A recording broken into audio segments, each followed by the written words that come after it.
Bonjour à tous. Merci.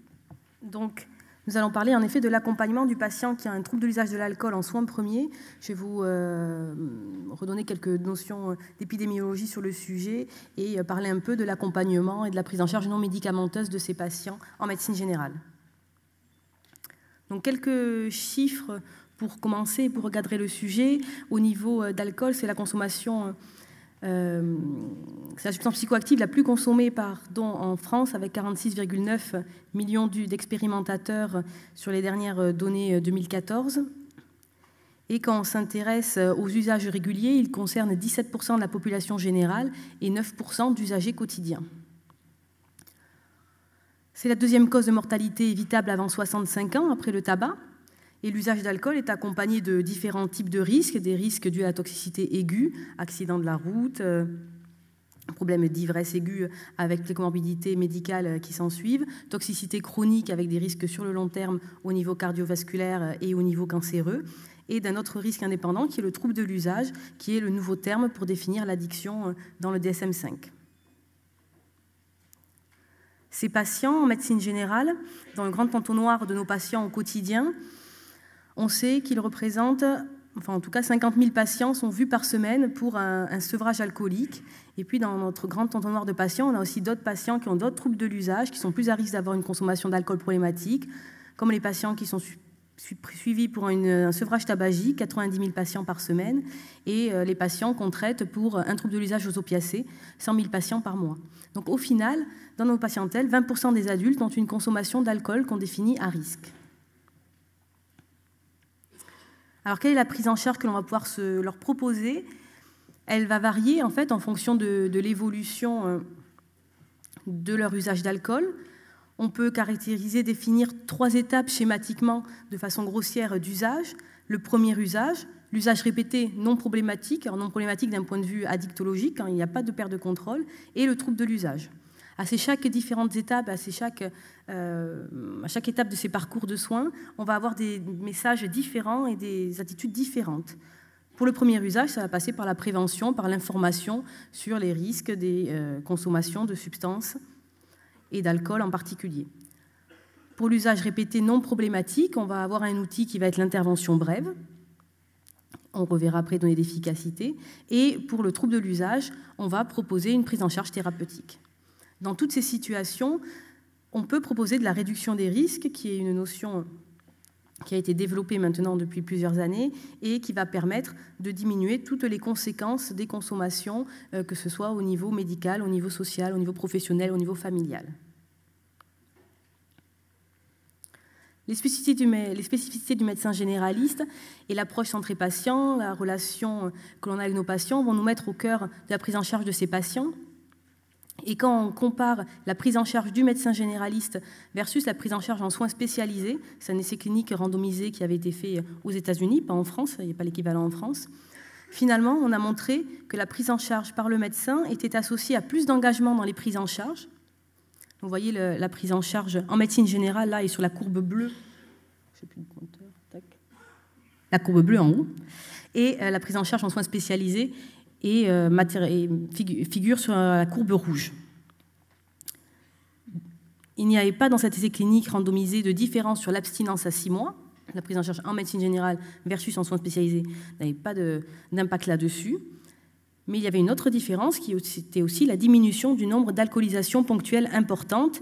Et on voit que la différence est plus faible, mais que finalement, les patients en médecine générale avaient des alcoolisations ponctuelles importantes moins fréquentes.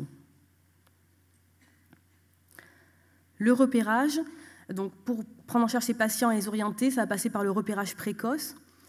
Je vais citer un travail que j'ai vu ce matin. On avait une session alcool, une session de communication orale qui était très riche ce matin. Et donc maintenant, on a des données toutes récentes sur un relevé, une expertise de dossiers médicaux qui montre que la consommation d'alcool était renseignée dans 20% des dossiers médicaux. Ces données qui actualisent bien les données qui étaient anciennes jusque-là, qui étaient plutôt de l'ordre de 8%. Donc ce repérage, il est encore très faible, et pourtant, Quand on interroge les patients, ça fait l'objet d'une thèse que j'ai dirigée à Toulouse, les patients pensent que le médecin généraliste a vraiment un rôle primordial et qu'il faut oser aborder le sujet de l'alcool avec eux. Quand on leur demande finalement ce qui pêche aujourd'hui, eh bien ils nous disent ça, on ne nous en a pas parlé assez tôt, et si on nous avait parlé, on aurait pu discuter et être pris en charge avant. Les patients donc souhaitent une attitude bienveillante, non jugeante, sans forcément de mots sacralisé pour parler d'alcool, mais dans le non-jugement pour pouvoir s'exprimer et être prise en charge. Ce qui a émergé de la session de ce matin, c'est que pour arriver à ça et pour pouvoir aborder ces patients de façon plus facile, des enseignements de la communication étaient utiles et que le rôle des patients experts, et c'est une expérience qu'on nous a relatée du département de médecine générale de Lyon, était utile de faire venir des patients experts en second cycle pour casser un peu les représentations négatives et montrer aux étudiants le rôle qu'on a en tant que médecin pour ces patients. L'évaluation, après avoir repéré, va se faire en fonction des seuils d'alcool consommés. Alors la dernière étude qui a fait un peu le buzz en 2018, vous avez dû l'apercevoir, et l'étude de Wood publiée dans le Lancet qui montre que finalement le nouveau seuil à risque, enfin en tout cas ils ont fait une méta-analyse de tous les essais cliniques randomisés, ils ont repris les données de plus de 600 000 patients et ils ont défini le seuil à risque qui était 100 grammes d'alcool, donc 10 verres par semaine, donc ça représente 2 verres 5 jours dans la semaine avec 2 jours d'abstinence, pour lequel il y avait un excès au-delà de mortalité, toutes causes confondues et notamment de mortalité cardiovasculaire. Donc c'est en deçà des seuils qu'on connaissait, qui étaient les seuils de l'Organisation mondiale de la santé. Donc ces seuils sont, la quantité d'alcool va être recueillie quand on va interroger le patient, et il y a aussi des questionnaires standardisés qui vont pouvoir nous permettre d'évaluer le risque de troubles d'usage d'alcool, le questionnaire FACE, le questionnaire Audit, le questionnaire d'état, je ne les ai pas détaillés ici. Et puis ensuite va intervenir une autre évaluation, après avoir évalué le risque, nous allons pouvoir évaluer si finalement il y a un trouble de l'usage de l'alcool ou pas. Pour ça, nous allons nous centrer sur divers critères. Alors, c'est les critères de la classification internationale des maladies et les critères du DSM-5. La nouveauté dans le DSM-5 par rapport au DSM-4, c'est l'ajout du craving, dont on nous reparlera plus tard dans les autres interventions. Et donc, ce signe clinique va être à rechercher. On va rechercher aussi la perte de contrôle, si le patient arrive à contrôler sa consommation ou pas, et la présence de dommages. Donc, finalement, plus que de s'intéresser là au seuil et à la quantité, qui vont vraiment être importants pour le risque associé à la consommation d'alcool, on va chercher ces signes cliniques et finalement comment le sujet, le patient, fait usage de sa consommation d'alcool. Quand on est dans le cadre d'un trouble de l'usage, finalement, on est dans le cadre d'une maladie mentale chronique caractérisée par des rechutes qui va se gérer en médecine générale comme toute autre maladie chronique. Tout objet de gratification peut donner lieu à un trouble d'usage. On a choisi de s'axer sur l'alcool pour cette session parce qu'il y a des médicaments spécifiques et on voulait débattre de leur efficacité. Mais bien sûr, ça sera la même prise en charge, hormis les médicaments, pour les autres addictions.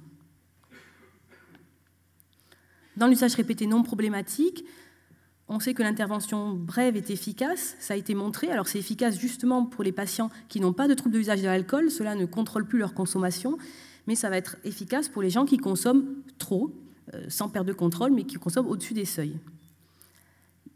La limite des essais dans ce domaine sont que le critère de jugement est toujours la consommation déclarée d'alcool et non d'autres événements cliniques qui pourraient survenir. Un essai publié en 2012 montre aussi que les interventions brèves répétées sont plus efficaces qu'une intervention isolée, qui nous semble de bon sens, mais c'est vrai que voilà, l'intervention brève telle que recommandée par la HAS, finalement, est à moduler, puisqu'il faudrait revenir plusieurs fois et répéter nos messages, et donc forcément, c'est quelque chose que nous, on peut faire en médecine générale à différentes occasions. Dans le trouble de l'usage, schématiquement, avant on avait un peu le dogme de l'abstinence à tout prix. Maintenant, les choses ont évolué et on peut avoir vraiment une décision médicale partagée avec le patient et lui laisser le choix de comment il voit les choses et à quel objectif il veut atteindre. Schématiquement, lors d'une demande de changement, on va pouvoir appliquer le processus de décision partagée, discuter avec le patient et voir ce qu'il souhaite. Est-ce qu'il veut aller vers l'abstinence ou est-ce qu'il veut aller vers une consommation à moindre risque? Certains patients ne sont pas prêts à arrêter complètement l'alcool. On est dans une société où l'alcool est partout, il y a une image toujours très conviviale, et donc vont souhaiter avoir une consommation diminuée qui leur cause moins de dommages, mais ils ne peuvent pas accepter d'être à zéro et on ne peut pas leur en vouloir. L'abstinence versus la consommation à moindre risque n'ont pas été vraiment comparées de façon formelle dans des essais, mais ce qu'on sait, c'est que la réduction de la consommation d'alcool est associée à une réduction des complications et une amélioration de la santé mentale pendant le traitement et 1 an après. C'est un essai publié assez récemment. Ce qu'on peut penser aussi, c'est que la consommation à moindre risque, le fait de leur proposer ça aux patients, va leur permettre de s'engager dans des prises en charge et de venir encore plus demander du soin, alors qu'avant, pour tous ces patients qui n'étaient pas prêts à arrêter complètement l'alcool, le franchissement d'une salle d'attente et d'un cabinet médical ou d'un centre de soins spécialisé était compliqué par le fait qu'ils savaient qu'on allait leur demander quelque chose qu'ils n'étaient pas capables de faire. Donc au moins, ça peut permettre aux gens de commencer une prise en charge et puis, des fois, certains, à force d'évolution et de prise en charge, pensent que la consommation à moindre risque n'est pas forcément faisable, que l'alcool leur a causé trop de problèmes et vont changer leur objectif et passer sur une abstinence. La prise en charge va être ciblée sur la rechute. Alors, c'est pas récent, hein, c'était publié dans le JAMA en 1998, donc on est là-dessus depuis un petit moment. Donc, on va reconnaître les situations à risque, les gérer, mobiliser les compétences acquises dans la gestion du craving, et les autres présentations vont vous détailler ça après. S'aider dans l'idéal d'un médicament addictolytique, donc d'un médicament qui va aller lutter contre le processus même de l'addiction et qui va rétablir du contrôle dans la consommation, et recourir à d'autres spécialistes, d'autres professionnels de santé, qu'ils soient psychologues, assistants sociaux, addictologues ou XAPA, les centres de soins d'accompagnement et de prévention pour les personnes qui ont une addiction. Comme dans tout domaine, la collaboration interprofessionnelle est associée à un taux d'abstinence plus élevé à 6 mois. Et donc on privilégiera les prises en charge pluridisciplinaires. Excusez-moi, je perds mon fil. Les interventions non médicamenteuses qui vont nous aider sont l'entretien motivationnel qui a montré une efficacité sur la réduction de la consommation des substances psychoactives chez les personnes qui ont un trouble de l'usage de toute substance. Les thérapies cognitivo-comportementales, même si les données sont encore assez insuffisantes pour montrer leur efficacité, elles sont les plus recommandées à l'heure actuelle. Alors c'est toujours pareil, l'évaluation des interventions complexes et méthodologiquement compliquées, donc il n'y a pas encore trop de données pour vraiment conclure. L'approche psychothérapeutique par le médecin généraliste a fait l'objet de peu d'études, et ce qu'on retrouve, c'est que finalement, de façon logique, les patients les plus observants auraient un bénéfice à cette approche et ce suivi par le médecin généraliste. Les groupes d'entraide, tels que les alcooliques anonymes, là par contre, la méta-analyse de Humphreys en 2014 montre qu'il y a une diminution de la consommation d'alcool à court et à long terme, et en prenant en compte un biais d'autosélection en analysant les données. Donc finalement, repérons, intervenons, parce que nous sommes compétents et nous avons toutes les compétences pour gérer ces patients en les repérant précocement, en ayant une prise en charge adaptée à chaque stade, en appliquant la décision partagée comme pour les autres pathologies chroniques et un accompagnement, et en privilégiant la collaboration interprofessionnelle. Merci. Je voudrais juste...